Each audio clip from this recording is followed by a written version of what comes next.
Aloha! Welcome back. I'm Daniel. And I'm Garrett, and we're your hosts of Modern Gaze. On today's episode, we're going to be talking about the future of AI and its impact on the queer community.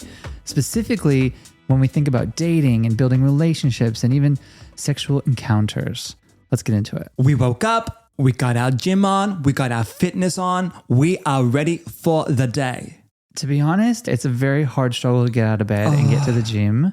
Yes, the pre-workout helps. There's people up and about, living their best life, doing their damn thing. The muscles are out, the flex is on, the stairs are out. They're like, morning. Like everyone's sweating and like just trying to... Can you spot me? No. I need a bench press. No. But it is like kind of, inspiring for body goals. It's also overwhelming and intimidating. Well, I think we're a part of the gay gym culture, unfortunately. We're in that cycle. There's this gay gym culture, especially if you live in any major metro city that has a gym, that has a bunch of gays, and it's very sceney. It's kind of like going to the club. Right. We're like a silent disco because we've all got our headphones in. We've all got Kim Petras, Slut Pop, and like Britney Spears. And we're all like looking at each other like while you're like lifting heavy weights. And nobody's talking to each other. No one's talking just to like each other. At a bar. Correct. We'd be lucky to get a smirk or a smile. You have the guys that are like super jacked. And not everyone's being super honest about what they're doing or what they're taking or what supplementation they have or any kind of like enhancements that are going on. Testosterone. And which is fine. You do your thing, whatever. But at the same time, you don't really have the transparency and everyone just looks a certain way. And even for us, at least for me, I know that I can get nothing, but I also can get intimidated. I get intimidated. And I also feel like, I have a little bit of my own saboteur in my head when I look in the mirror. I do too. Especially when I look at my weights, I'm like, oh girl, this is like 16 kilos. He's bench pressing like 36. I'm weak. And I'm not like unrealistic. Like I know that like we work hard every day to maintain our fitness and our mobility and our strength, and we eat decently healthy. Yeah, we have our protein and our amino acids. But we don't drink that much, but we eat all the burgers and the chips and like the fatty like fast food that we can because I just love it. But that's all about balance. It's balance. But I'm just thinking, I still have that built-in guilt. And I'm thinking about like those images that are probably baked into our head from a very early age of what is the attractive gay male. Once you've accepted your identity and you know who you are, and if you happen to identify as a gay male, or lots of different types of identifications have similar experiences when they kind of are projected upon themselves of what they're supposed to look like. Correct. To fit into society or whatever. But that's the thing, right? I think we as a community, unfortunately, have created these perceptions of what a specific sexual orientation should look like. And we are constantly just trying to work towards that. And when we don't work towards that and achieve that, then mentally we're like, oh, I'm not worthy or I'm not good enough. And even from ancient times and history that has showcased homosexual relationships where it was this like Greek god warrior type body with a much more kind of slender, athletic male who was younger, this kind of dichotomy and this look of like what we should be attracted to has been literally recorded in like ancient times. Well, if you look at images, correct. Well, if you look at all of these Greek and Roman, these Greek sculptures, all I can remember is seeing abs and dick. You just see abs and balls and asses.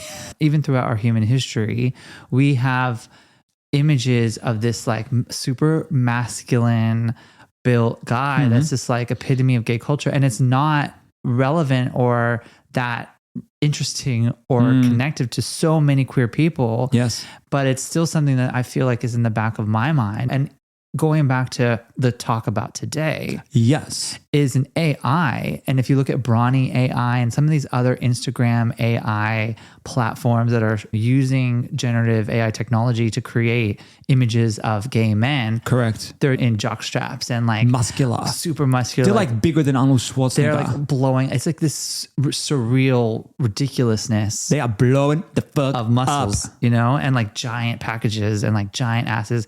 And then, you know, nobody shows the fingers because always the fingers and the hands are like so fucked up. Right. They look weird. Well, it's weird, right? Because even on Instagram, it's so difficult to sometimes tell the difference between, oh, this is an AI photo and this is an actual real guy. Yeah, people were like so worried about like, oh, like I can tell you edited your photo because the background bar is like, you know, kind of curved with your ass and your arms and this, whatever. Now that's like, that's not even the issue anymore. That's nothing. That's like play school. Like now people are fully just changing their faces, if not even posting themselves. It's actually an AI version of themselves. Oh, I'd love to change my face and give myself some Botox right now, girl. All right. Well, before we get into that, I just want to say thank you to all of our listeners tuning in every week to check out what we're talking about this week. Please keep following along, like, follow, subscribe, do all the damn things, and join the conversation on Instagram and Threads. Us gays, we just know how to do stuff. Well, what about modern gays? That's easy. Modern gays do everything. So AI, we've had like machine learning, we've had technology that creates a technological platform for us to be more productive, to communicate better, to process mathematical equations faster. Like we have these insane computers in our pockets. Right, phones, iPhones. But the thing is, it's always like we as a community and as humans have always said, oh, imagine if we could just do this, this, and this. Well, you literally can. Blink and here it is. So recently, Grindr has come out and said that they're going to be incorporating AI into their app. And it made me think like specifically what for. Right. No one can communicate. Suddenly, no one knows what the English language is because all they have is like, sup, what are you doing? How are you? Correct. Hey.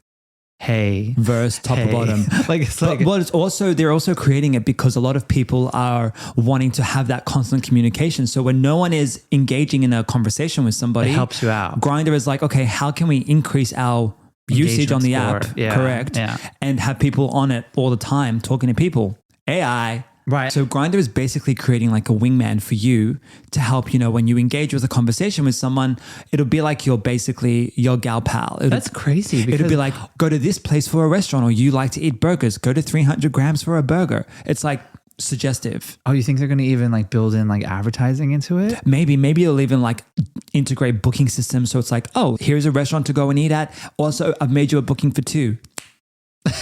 There you go. You're welcome. And also I've got you some condoms and lube delivered to your house after the burger. Thank you. There will be no condoms and lube after that burger. It's raw, bitch. But take the meat. Oh my God. But you don't even know who you're dating at that point. Grammarly, the software that you can install on your computer, and it can like basically fix all your writing and all of your spelling mistakes and make you sound how you want to sound. You can tell it, I want to be professional. I want to be concise. I want to be funny and like engaging. So in Grindr, if like they integrate this in any kind of dating app that integrates this kind of AI technological help. Correct. It's not you. It's like the best simulated version of you, but it's not really your communication style. It's not what you have to say all the time. And that could be scary. Like you don't know who the fuck you're talking to. But I mean, do you know who the fuck you're talking to now? Yes, everyone puts a facade up when you are meeting someone for the first time. Rarely someone is like fully authentic, but because I mean, it's scary. You have to be fully vulnerable to be fully authentic, right? So if you're not fully there yet, you still have this other personality within your ego and your id and whatever that is still a part of you. It's just cautious. You really don't know. So I mean, whether you're talking to an AI robot or a real human, I think that there is a similarity in that you don't know who you're talking to. And I don't know how I feel about this AI just chatbot for sexting, because a lot of people go on these apps and platforms for sex and to have the intimacy. Yeah. So the sexting and the constant just texting isn't appealing to people. So speaking of that, and if you're not really into the dating part of it and you're more interested in the sexting part of it, there is something called Replica where you can create and fantasize this entire made up relationship with an AI character. Right. You go on dates with them. Do you like design the character and you can see what they look like? You can fully, it's like The Sims where you can fully build your perfect person. And it is quite friendly to all sexual identities and races and creeds and cultures, and you can really build really specifically what you want and what you're into. And what do? You talk to them? You can create a friend, you can go on a date, you can have a boyfriend. You can I don't need any more have friends, girl. Oh my God. Well, some people do, and it's actually, I think it is a interesting commentary on our culture at the moment because we're really lonely and we're really afraid to connect because we're so segregated in the sense that we have become like polarized in our points of view, and whether that be political or whether that be like cultural, there's no like really kind of room for negotiation and for like common ground anymore. And that's what's a bit scary because it's creating a lot of fear and a lot of loneliness. And so people are tuning into this digital environment and world. Like it's not totally new. You always had The Sims. Right. There's always been communities online where you can create these like digital worlds and build your life on that, you know, and then that's a way to create a sense of community when you don't have access to a community around you physically. So in the sense like, yes, you can use this AI bot to build a relationship with, and maybe it can help you work out some of the challenges that you have in your own life. Maybe it can help you learn who you are. That's more like an AI psychologist though. But not in the sense of like psychological help, more in the sense of like conversational therapy where you can just be like, this is how I'm feeling right now. I have no one else to tell it to. Like, you know what they say? Like when you're really angry or when you really have to say something or you're not sure how to say it. Get it off your chest. Get it off your chest and write it down on a piece of paper and burn it or whatever. Say it with your chest. Hey. And I think. Something like that. Something like that. But you're just putting it out there, but only now someone is actually, or some bot is actually responding. I know, but just write a letter. Yeah, but like write a letter and burn it. Or make a burn book like Monica. Make a burn book. Make a burn book. I don't know. Have notes. Well, on the I don't think you need to share it with the freaking AI bot. Well, you also should be concerned about privacy, right? So if they are putting AI technology in your communication and messaging with random people you're talking to on Grindr or whatever dating app, there is a process that has to happen to communicate and build a conversation. So I'm worried about your privacy. I'm worried about what kind of API structures are built into that conversation. Yes. To have to check other storage units and other. Well, where's my data being sold to? You know, because like all this shit has to be processed. And if millions of people are using this software and it's all being processed at the same time, it's all being used to better itself and it's being used to train itself. Correct. So your private conversations are they training this bot? Is there going to be a Daniel Camilleri bot that just knocks on my door one day and says, "Hi, Daniel, fuck you." You know, like well, I am the new you. To be honest, technically with our iPhones and with our like data, we're like ones and zeros. Like there's actually very specific identifiers that identify our phone or identify our profile in these, you know, bigger platforms that help build connection and communication. So there is private data that is being used. So yes, maybe your name and your personal identity isn't attached to it, but your thoughts and your messaging and everything that you're sharing and you're giving can be analyzed and looked at and used to make an impact into another corporation's product. Correct. I just want AI to be fun. I feel like it's so scary when we talk about data and we talk about privacy and we talk about, you know, we position AI to be helpful or a suggestive tool, right? Yeah. But it should just be like more fun. Like I want it to help my everyday life. Yes. Like clean my house, deliver me some food, cook me a meal. I don't know, make it more like resourceful. I use it a lot. It's built into my normal workflow now, like even through work and like when I'm kind of organizing my schedule or I'm trying to write like a presentation, like I'm using it all the time and I'm leaning into the image generation. I'm leaning into like ChatGPT. So if you had to choose between, since you use it in your everyday life, if you had to choose between ChatGPT, a Google search, or a TikTok or Instagram to like find your content or find your information, what would you use? Where would you go to right off the bat? To be honest, I got a new one. I'd use Perplexity. What is Perplexity now? Perplexity is really incredible because it's actually like it's like a mix between the ChatGPT and Google search. So it really finds and builds out really what you're trying to research and look into. And you can specifically tell it where to look or how to look. And then it's like a marketplace for search. It's pretty amazing. Yeah. Because if you're like, oh, okay, only search Reddit for, you know, what is happening in this like kink culture, in this set of people, then like it will actually get really specific and the results are pretty incredible. I only use Microsoft Edge, girl. Like I use either Edge or Google Chrome. But Edge. Yeah, Microsoft Edge. Okay. Like edging. No. Edging is way better than Microsoft Edge. No one's using Microsoft Edge. Take that back. Anyway. I use Edge. I'm an edger. Okay. I love edging. Oh, God. Okay, so speaking of this fun time with the AI, right? You also have these headsets. Which is scary. Like these VR headsets. That virtual realities. And augmented reality. They are now integrated with other software online that you can build your AI sex slave, basically, and create these very specific sexual, intimate encounters. Like you can watch someone? No, like you can simulate that they are like giving you a blowjob, or you're simulating that you're going on a date with them, or you're simulating. So you have a virtual reality experience with this person. It's a virtual boyfriend. It's a virtual AI boyfriend that you've built and can control. But how are you having sex with them if you can't feel them sucking your dick? Well, you have your, I don't know, but I'd imagine. Like, how would you get off on that? I'm just trying to wonder. Maybe you have like the headset on and then you also have your hands, right? Right. Or so you're stroking your dick. Even if it's like, I can even see how this can be more kind of dynamically weird, is that you can have someone else doing the things, but like maybe you're not attracted to them, like physically in the person, but then you have the headset on. So it's always like we say, just put a paper bag over their head. Yes, now it's like just put a $4,000 headset on your head. Oh my God. We've graduated from a 2-cent paper bag to a $5,000 Apple. So basically just have Ryan Gosling or, Justin Bieber giving you a blowjob while someone else is sucking you off. Yeah. So I'm like, wow. In researching some content for today's episode, I went into like quite a deep, dark web hole. I'm like pretty shocked by what's out there, but it's very, very in its early stages. It's okay, guys. I made sure he had no glasses on. We don't own a headset. We don't. But I was incredibly, I don't know. I'm like, wow, this is like the beginning of a new era for humanity. So what are you so excited about? I'm not scared. I'm not excited.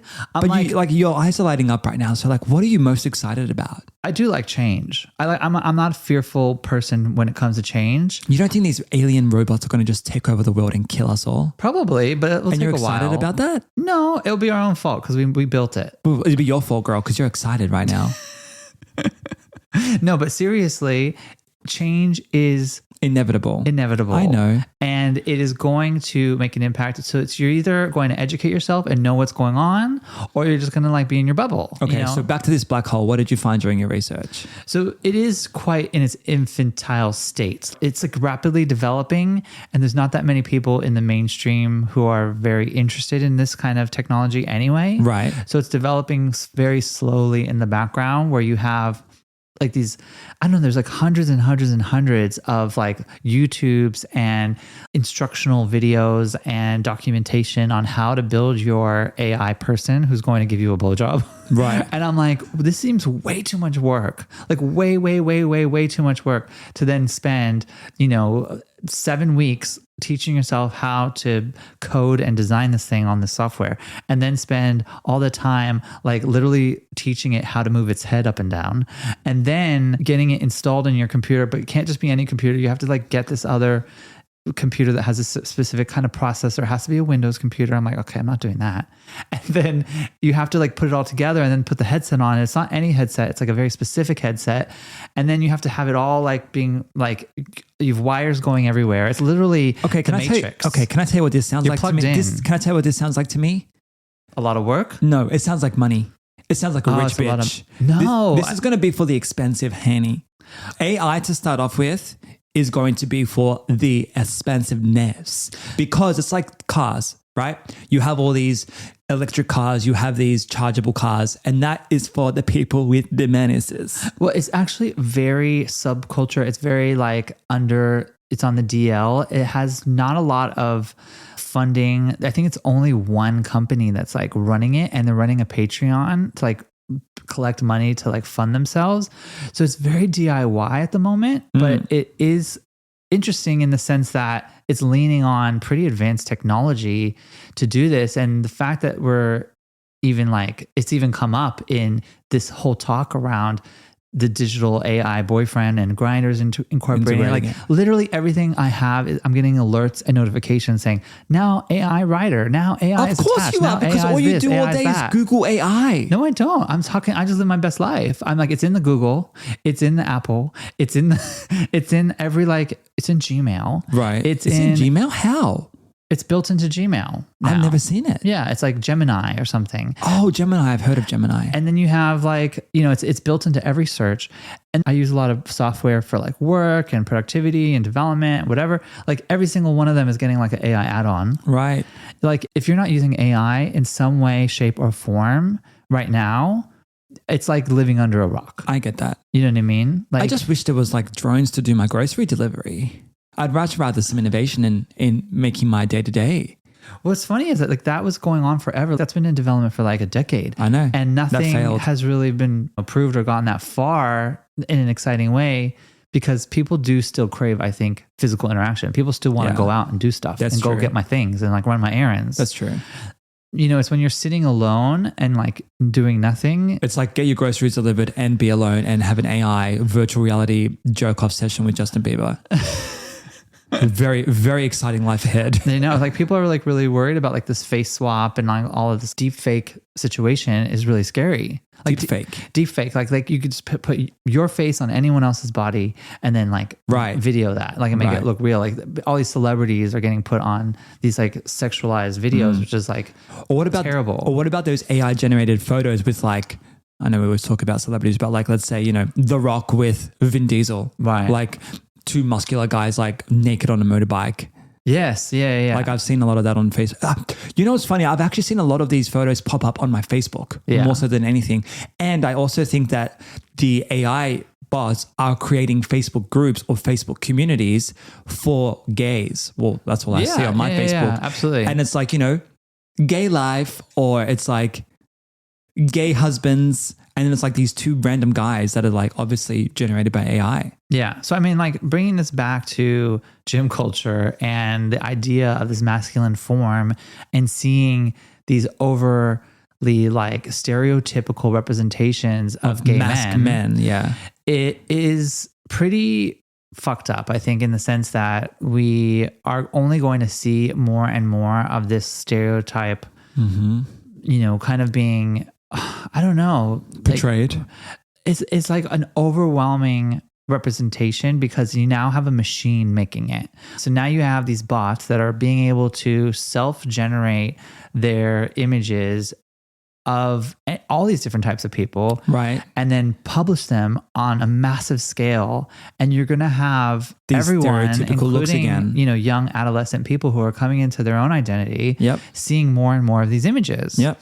And we can't escape it. In some way, it can be used like really in an incredible way. Like how many images have you seen growing up of gay men in scenarios that are not stereotypical? Like what? If you were to see like a gay man kissing his boyfriend or his husband in front of their whole family at Thanksgiving and everyone's just loving it and like just saying like, oh, what a beautiful moment. Like that's nice. Or like maybe it's like an advertisement for or even gay weddings, some typically super hyper masculine product, or Bunnings or Home Depot or other different types of ads that always feature this like brawny guy. Maybe two it's gay like guys shopping at Bunnings or Home Depot with their dog. Yeah, like buying a plant. AI can do that. Like AI did that with, the Barbs and like Gag City and like reimagining the city, like this whole world that was like so wonderfully accepting to LGBT and queer people. Like you can recreate moments that you don't typically see. Yeah. But there's this problem in the sense that it's not perfect. It can't do everything yet. And like we're giving it a lot of responsibility too early because we're leaning on it already. Like we're already heavily reliant on it. And so now we're like, oh, now we need to hold it up to this incredible high standard and it's not meeting the mark. There's been lots of posts online about how image generative creators cannot put an Asian woman and a white man together or ask it to put two gay guys like holding their baby. It's the same guy. Like it's the two versions of the same guy, or they look very similar. Like everyone has the exact same job structure or brown hair or this very specific like look about them. Right. And there's not a lot of diversity. And it's using like images that we've had historically, printed and published in the past to actually teach itself. So it's all, I I think it's also exposing how stereotypical we've been in the kind of content we've created. For sure. And that's the scary thing, right? We've come so far and we've pushed so forward for change and how we're portrayed in society. And then now we're relying on machine-based learning to go back in time and see how we were to create the future, which is so weird. Well, I think it's exciting in the sense that there's a lot of change coming. There's a lot of incredible technology coming. There's going to be a lot of problems and there's going to be a lot of conflicting views on this scenario. But at the same time, I remember 10 years ago, 15 years ago, people were saying like, oh, like what else can we invent? Like we pretty much invented everything. And when like we have all the technology, we have all the TVs and this and that, whatever, there's always something else. Well, what's next after AI? Oof. That's the question. I don't know. I'll be watching this space. I'm obsessed. You will be. I can't wait to see how this turns out. So to wrap up today's episode and to continue my research on this topic. Because you are so passionate and love it. There are compilations of AI tech that is out there, and there's different channels that you can go down to find the right AI product for you. It may not be for everyone, and it's kind of scary. Like I do feel like I am one of the rare people that are like super excited about this. Mm-hmm. However, I think that it's kind of like ignorance is bliss, right? Like you can have your bliss and you can just be totally ignorant, but then the world around you is changing. And I think that it's important to understand what's going on and to educate yourself around what's happening in our society and what tools we're using and how we're communicating. And it is a important thing to kind of get your head wrapped around. Like people were trying to always, get into crypto or like trying to get into like Forex and like whatever, investing and like whatever. The future of money. And, and these are like complicated platforms and systems that is also evolving, right? So if you're already ignoring that, maybe jump into this. Like you got to kind of You missed your boat on making millions, girl. Jump onto this. Right? Like you can't keep ignoring the developments that are happening around us. And incorporating them into our life, you might already be doing that. It might already be leaning on something like this to like help create a better world around you, whether it be more productive, or maybe it's like helping you see yourself in a different way. Right. Even if it's using filters, it's using AI technology to help you accept yourself or to see yourself in certain situations or give you the confidence. Exactly. So until next time, keep building the vibrant life you want by owning your authentic self and maybe exploring what that AI self looks like.